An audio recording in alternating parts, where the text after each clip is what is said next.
咁今日咧就要講關於唱歌音準嘅呢個問題啦。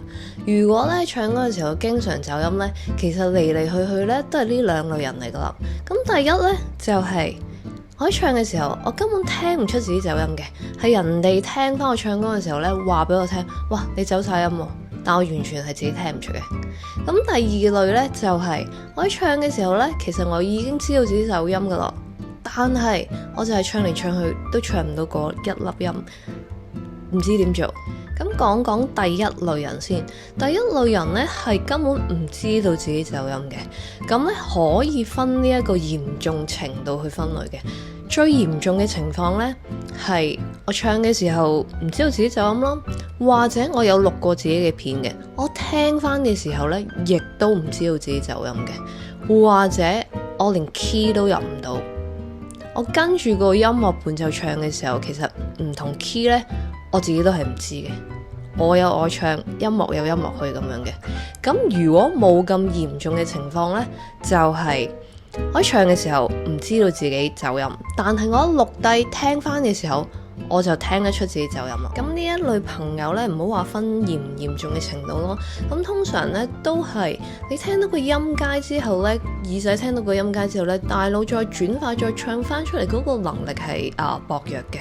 咁可能音程之間嘅距離咯，大腦對音階嗰個熟悉度咯，係比較差。點為之大腦對音階嗰個認知比較差呢？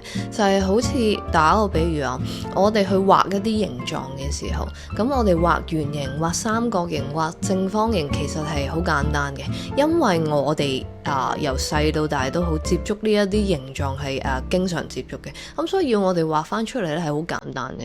咁但係當去俾一啲好複雜嘅圖形，可能好多邊啊、好多角嘅時候咧，要你畫翻出嚟咧，你唔係一時三刻可以畫得到。所以咧，第一點咧，嗌你哋聽多啲，好似好籠統，好似好悶喎呢啲答案，但係真嘅。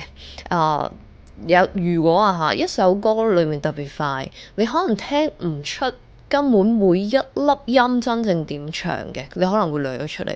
你放慢速度去聽，慢少少，你要清楚每一粒音究竟點樣唱。呢個係第一個方法咯。咁第二就係如果有樂器嘅咯，最好係琴啦，比較易少少嘅，逐粒音彈，逐粒音聽，之後逐粒音唱。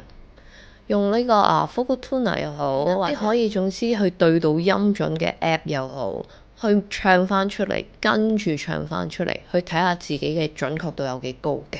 慢慢咁樣訓練出嚟。如果你已經完成咗之前我講嘅練習之後咧，想更加進一步咧，呢一個時候咧，你可以試下半音階啦。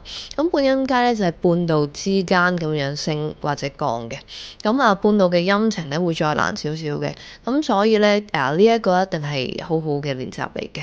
如果你連呢一個都完成咗之後咧，相信你嘅音準咧應該都冇乜問題㗎啦。咁我俾呢一啲朋友嘅建議咧，就一定要有耐性嘅，係啦，同埋一定喺練習嘅時候咧，一定要放慢速度去做，係啦。你本身嗰個腦轉化再唱翻出嚟個能力已經薄弱啦，咁你仲要咁快，你唔俾個時間佢思考再去轉化咧，其實一定要係咁做。以下咧會呢個附上呢一個男仔同埋女仔嘅半音階啦，睇下你哋可以測試下自己對音準有幾準確。